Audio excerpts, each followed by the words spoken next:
Okay. ಒಟ್ಟು ತೆಗಿಯಂತ ಮಿಷಿನ್ಗಳು ಇದು. ಅಂದ್ರೆ ಇದು ಪಾಲಿಶ್ ಮಾತ್ರ ಇದು ಪಾಲಿಶ್ ಮಾತ್ರ ಹೌದು. ಏನಾಗುತ್ತೆ ಸರ್ ಇದು ಕಾಸ್ಟ್? ಇದು ನಿಮಗೆ ಒಂದು 28,500 ಆಗುತ್ತೆ ಪ್ಲಸ್. ಸರ್ ನಮಸ್ಕಾರ. ನಮಸ್ಕಾರ. ತಮ್ಮ ಹೆಸರು? ನನ್ನ ಹೆಸರು ಪರಮೇಶ್ ಅಂತ ಹೇಳಿ. ಸರ್ ಈಗ ಇಂಟರ್ನ್ಯಾಷನಲ್ ಟ್ರೇಡ್ ಫೇರ್ ನಡೀತಾ ಇದೆ. ಹೌದು. ಸೊ ಈ ಒಂದು ಮೇಳದಲ್ಲಿ ನಿಮ್ಮ ಒಂದು ಕ್ಯೂಸ್ ನೋಡಿದ ಒಂದಷ್ಟು ಮಿಷನರೀಸ್ ಗಳನ್ನ ಇಟ್ಕೊಂಡಿದ್ರು. ಹೌದು ಸೊ ಏನೆಲ್ಲ ಮಿಷನ್ಸ್ ಇದೆ ಸರ್ ನಿಮ್ಮ ಹತ್ರ? ಮಿಷನರೀಸ್ ಸರ್ ನಮ್ಮಲ್ಲಿ ಹಿಟ್ ಮಾಡೋಂತ ಮಿಷನ್ಗಳಿದೆ, ಪೌಡರ್ ಮಾಡೋಂತ ಮಿಷನ್ಗಳಿದೆ, ರಾಗಿ ಕ್ಲೀನಿಂಗ್ ಮಿಷಿನ್ ಇದೆ, ಧಾನ್ಯಗಳನ್ನ ಕ್ಲೀನ್ ಮಾಡೋಂತ ಮಿಷನ್ಗಳಿದೆ, ಓಕೆ ಮತ್ತೆ ಎಣ್ಣೆ ಗಾಣಗಳಿದೆ. ಓಕೆ. ಅಂದ್ರೆ ಏನು ಕೃಷಿ ಉತ್ಪನ್ನಗಳನ್ನ ನಾವು ಬೈ ಪ್ರಾಡಕ್ಟ್ಸ್ ಅಂದ್ರೆ ಈಗ ರಾಗಿನ ಹಿಟ್ ಮಾಡುವಂತದ್ದು ಇರ್ಬೋದು, ಹೌದು ಕಾಳುಗಳನ್ನ ಎಣ್ಣೆ ಮಾಡುವಂತ ಆ ತರದ ಒಂದು ಮಿಷನ್ಗಳು ನಿಮ್ಮ ಹತ್ರ ಸಿಗತ್ತೆ. ಹೌದು. ಈಗ ನಿಮ್ಮ ಪಕ್ಕದಲ್ಲಿ ಇರ್ತಕ್ಕಂತ ಮಿಷನ್ ಇದು ಏನ್ ಮಿಷನ್ ಸರ್ ಇದು? ಸರ್ ಇದು ಬಂದು ನಿಮ್ಗೆ ರಾಗಿ ಪಾಲಿಶಿಂಗ್ ಮಿಷಿನ್ ಅಂತ ಹೇಳಿ, ರಾಗಿ ಮೇಲೆ ಒಟ್ಟಿರುತ್ತೆ, ಓಕೆ ಆ ಒಟ್ಟನ್ನೆಲ್ಲ ಇದು ತೆಗಿಯುತ್ತೆ. ಓಕೆ. ಒಟ್ಟು ತೆಗಿಯಂತ ಮಿಷಿನ್ಗಳು ಇದು. ಅಂದ್ರೆ ಇದು ಪಾಲಿಶ್ ಮಾತ್ರ ಪಾಲಿಶ್ ಮಾತ್ರ ಇದು. ಪಾಲಿಶ್ ಮಾತ್ರ ಹೌದು. ಏನಾಗುತ್ತೆ ಸರ್ ಇದು ಕಾಸ್ಟ್?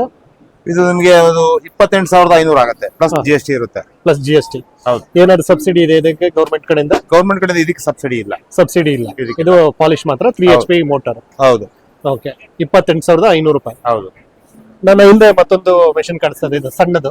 ಸಣ್ಣ ಮಿಷಿನ್ ಇದು, ಮನೆಗಳಲ್ಲಿ ಈಗ ತೆಂಗಿನಕಾಯಿ ತುರಿಯುವಂತ ಮಿಷಿನ್ ಇದು. ಓಕೆ ಈ ಕಡೆ ಓಕೆ ಓಕೆ ಓಕೆ. ಅಂದ್ರೆ ಹಾ. ತೆಂಗಿನಕಾಯಿ ತುರಿಯುವಂತದ್ದು. ಅಂದ್ರೆ ಇದು ಹಾ. ಮನೆ ಹೇಳ್ತೇನೆ ಮಾತ್ರನಾ ಇಲ್ಲ ಮನೆಗೆ ಮಾಡಬಹುದು, ಯಾವ್ದಾದ್ರು ಫಂಕ್ಷನ್ ಗಳಿಗೆ ಯೂಸ್ ಮಾಡಬಹುದು. ಓಕೆ. ಇದು ಏನಾಗುತ್ತೆ ಕಾಸ್ಟ್? ಇದು 2,500 ರೂಪಾಯಿ ಆಗುತ್ತೆ. 2,500 ರೂಪಾಯಿ ಹೌದು. ಜಸ್ಟ್ ತೆಂಗಿನಕಾಯಿ ತುರಿ. ಹೌದು, ಹೌದು. ಓಕೆ. ಇನ್ನ ಅದ್ರ ಕೆಳಗಡೆ ಒಂದು ಮಿಷಿನ್ ಇದೆ. ಇದು ಪಲ್ವರೈಸರ್ ಅಂತ ಹೇಳ್ತೀವಿ. ಓಕೆ ಇದು ಸಣ್ಣ ಪ್ರಮಾಣದಲ್ಲಿ ಇರುತ್ತೆ, ಓಕೆ ಸಿಂಗಲ್ ಫೇಸ್ ಕರೆಂಟ್ ಗೆ ಯೂಸ್ ಮಾಡುವಂತದ್ದು. ಓಕೆ. ಮತ್ತೆ ಇದು ಮನೆಗಳಲ್ಲಿ ಯೂಸ್ ಮಾಡಕ್ಕೆ. ಅಂದ್ರೆ ಫ್ಲೋರ್ ಅಂದ್ರೆ ಯಾವುದೇ ಧಾನ್ಯಗಳನ್ನ ಹೀಟ್ ಮಾಡ್ಕೊಳ್ಳಿಕ್ಕೆ. ಹೌದೌದು. ಏನ್ ಕಾಸ್ಟ್ ಆಗುತ್ತೆ ಸರ್ ಇದು? ಇದು 38,000 ಆಗುತ್ತೆ. 38,000. ಇದಕ್ಕೆ ಏನಾದ್ರು ಸಬ್ಸಿಡಿ ಇದೆಯಾ? ಇದಕ್ಕೆ ಸಬ್ಸಿಡಿ ಇಲ್ಲ. ಸಬ್ಸಿಡಿ ಇಲ್ಲ. ಯಾವ್ದಕ್ಕೆ ಸಬ್ಸಿಡಿ ಇಲ್ಲ. ಓಕೆ. ಸೊ ನನ್ನ ಹಿಂದೆ ಇನ್ನೊಂದು ನೋಡ್ತಾ ಇದೆ, ಇದು ಇದನ್ನ ರಾಗಿ ಕ್ಲೀನಿಂಗ್ ಮಿಷಿನ್ ಅಂತ ಹೇಳ್ತೀವಿ. ಓಕೆ. ಏನ್ HP ಇದೆ ಸರ್ ಇದು?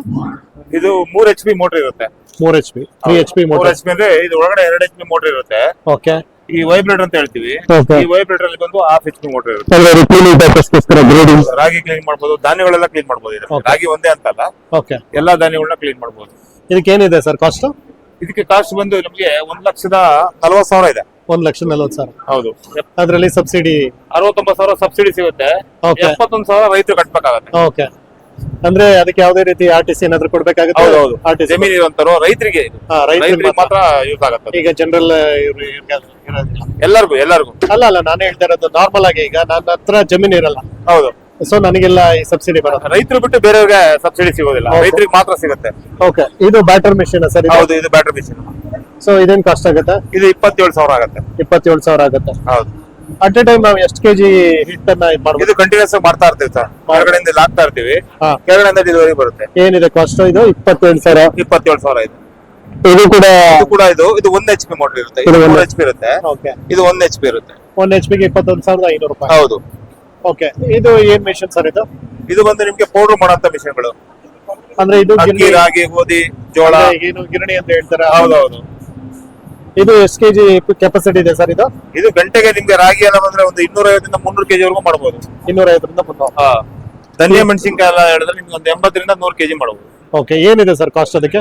ಇದು ಕಾಸ್ಟ್ ಬಂದ್ಬಿಟ್ಟು ಇದು 1,95,000 ಬರುತ್ತೆ. 1,95,000. ಹೌದು. 1,95,000 ಸಬ್ಸಿಡಿ ಏನಾದ್ರು? ಸಬ್ಸಿಡಿ 91,500 ಸಬ್ಸಿಡಿ ಇದೆ. ಹೋಗಿ 1,03,500 ರೂಪಾಯಿ ರೈತರು ಕಟ್ಬೇಕಾಗತ್ತೆ. ರೈತರಿಗೆ ಈಗ ಬೆಂಗಳೂರಲ್ಲಿ ಎಲ್ಲಿ ಬರುತ್ತೆ ಸರ್ ನಿಮ್ಮ ಶಾಪ್? ಬೆಂಗಳೂರಲ್ಲಿ ನಮ್ದು ಶಾಪ್ ಅಲ್ಲ, ಮ್ಯಾನುಫ್ಯಾಕ್ಚರಿಂಗ್ ನಮ್ದೇ ಇರೋದು, ನಮ್ದೇ ಹಾ. ಕಂಪನಿ ಇರೋದು. ಓಕೆ. ನಮ್ದು ಇಲ್ಲಿ ಪಿಂಡಿ ಹತ್ರ 8ನೇ ಮೈಲಿ ಇದೆ ನೋಡಿ, ಹಾ. ಅಲ್ಲಿ ನಮ್ಮ ಫ್ಯಾಕ್ಟ್ರಿ ಇರೋದು. ಓಕೆ. ತಮ್ಮ ಕಾಂಟ್ಯಾಕ್ಟ್ ನಂಬರ್ ಹೇಳ್ತೀರಾ? ಕಾಂಟ್ಯಾಕ್ಟ್ ನಂಬರ್ 8660309941 ಅದು ಇನ್ನೊಂದು 9742064244. ಓಕೆ. Thank you sir. ಬಂದು ಡೈರೆಕ್ಟ್ ಕಾಂಟ್ಯಾಕ್ಟ್ ಮಾಡ್ಬೋದು.